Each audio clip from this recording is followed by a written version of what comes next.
Allahu Akbar. Mereka inilah yang akan pulang menjadi mujahid fisabilillah insyaallah. Amin ya rabbal.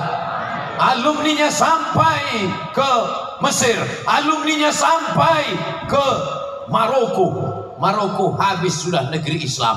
Mesir, Libya, Tunisia, Aljazair, Maroko. Sampai Maroko habis laut Samudra Atlantik, menyeberang sampai ke Andalusia.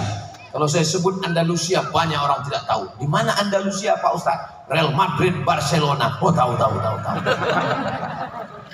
Habis sudah belahan negara Arab, Yaman, Saudi Arabia, naik ke atas Yordania, Palestina, menyeberang Laut Merah, Mesir, Libya, Tunisia, Aljazair, Maroko. Habis alumni At-Taqwa sudah sampai ke sana. Allahu Akbar. Jadi jangan sampai nanti alumni At-Taqwa pulang ke rumah ditanya sama bapak ibunya, rencana habis tamat dari At-Taqwa mau kemana? Mau kemana? Terbanglah sejauh mata memandang. Siap terbang? Masya Allah, tabarakallah. Ustaz Somad dulu. Saya terbang tanggal 5 September 1998 dari Cengkareng menuju Yordania. Transit sebentar. Habis itu naik lagi dari Yordania menuju Kairo. Pakai topi, pakai jas, pakai jaket, pakai dasi. Sampai Kairo keringatan. Rupanya musim panas. Salah kostum. Sampai Wisma Nusantara, bangga sama kakak-kakak kelas. Kami tadi naik pesawat. Pesawat apa? Royal Jordan Airlines. Kata mereka, itulah pesawat yang paling murah. Masya Allah, tabarakallah. Jadi kalau ada orang yang mengatakan, Ustaz Somad ceramahnya jangan kuat-kuat, Ustaz Somad ceramahnya jadwalnya jangan banyak-banyak, nanti kalau Ustaz Somad mati gimana? Saya tidak takut mati. Kenapa? Di hadapan ini ada beribu-ribu Ustaz Somad. Allahu Akbar. Ustaz kenapa takbir? Takbir itu ngusir setan. Mana tahu setan berbisik di samping, tidur aja. Kayak kalau ada teman ngantuk di sebelah langsung takbir, Allahu Akbar.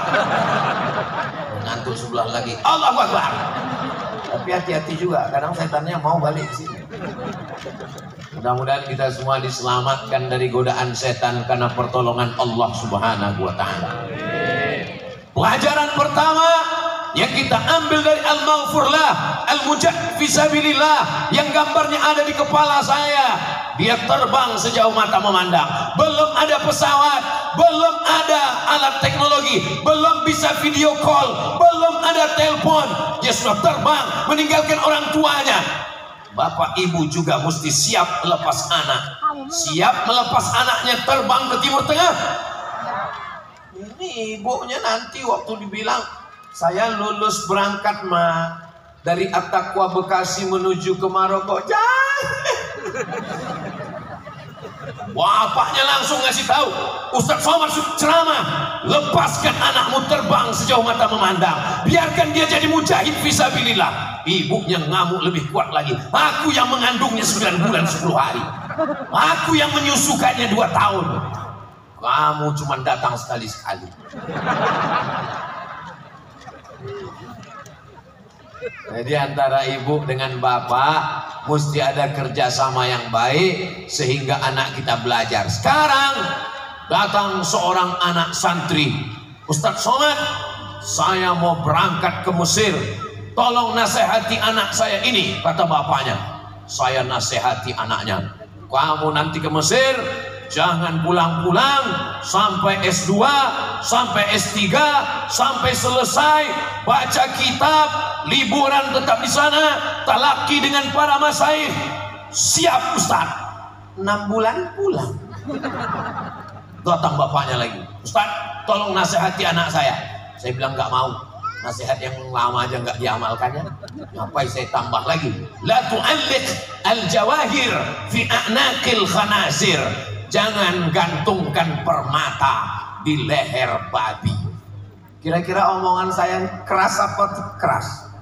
Keras, pedas, menyakitkan. Tapi bukan saya yang buat.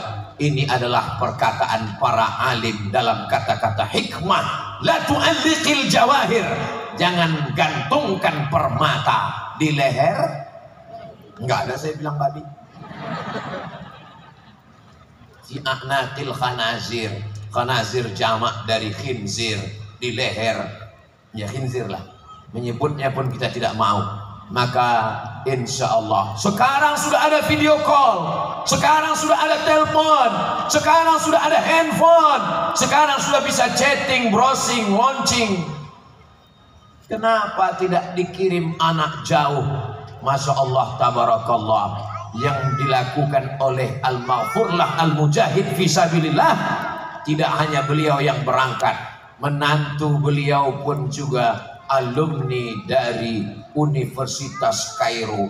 Waktu saya sedang belajar di Mesir, saya melihat ada di situ tesis S2. Saya baca Jami'atul Qahirah. Lalu saya baca-baca. Akhirnya hari ini saya berjumpa dengan yang punya tesis S2. Beliau adalah guru Jabar yang hadir pada malam hari ini. Hari ini saya bisa berjumpa bersua. Padahal dulu saya melihat tesisnya di perpustakaan KSMR, kelompok studi mahasiswa Riau. Panjang umur, sehat badan guru kita insya Allah. Anak-anak almarhum, cucu-cucunya juga belajar. Kiai Haji Irfan Mas'ud, kakak kelas saya dari Al-Azhar Kairo. Kiai Haji Amal Mas'ud Abdullah, satu kelas dengan saya di Darul Hadis Maroko. Itu makanya ujung nama kami sama. Kiai Haji Amal Mas'ud Abdullah DESA, Abdul Somad DESA. Apa itu DESA? Diplom Etude Superior Approfondie.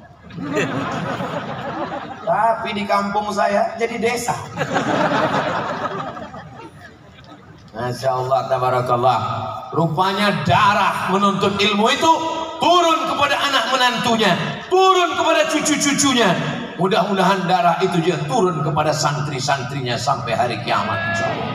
Jangan cukupkan hanya belajar baca alfiyah di pesantren At-Taqwa. Ustaz tahu dari mana kami baca alfiyah? Tadi kan saya nonton. Nih ada gambar saya. Tadi saya kan ngelihat adik-adik saya sedang membaca kitab, berdiskusi. Jangan merasa alim.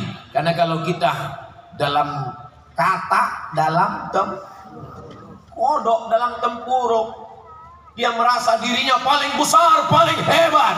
Begitu tempurung diangkat, dia lihat sapi, rupanya ada yang lebih besar lagi. Dulu ketika masih di pesantren, saya merasa buku saya paling tebal. Kalau ke masjid, saya bawa Al-Munjid fil Lughati wal A'lam. Bawa sampai masjid, letakkan bantal tidur. Dulu merasa kitab tafsirnya sudah besar, tafsir Jalalain, syarah As-Sawi.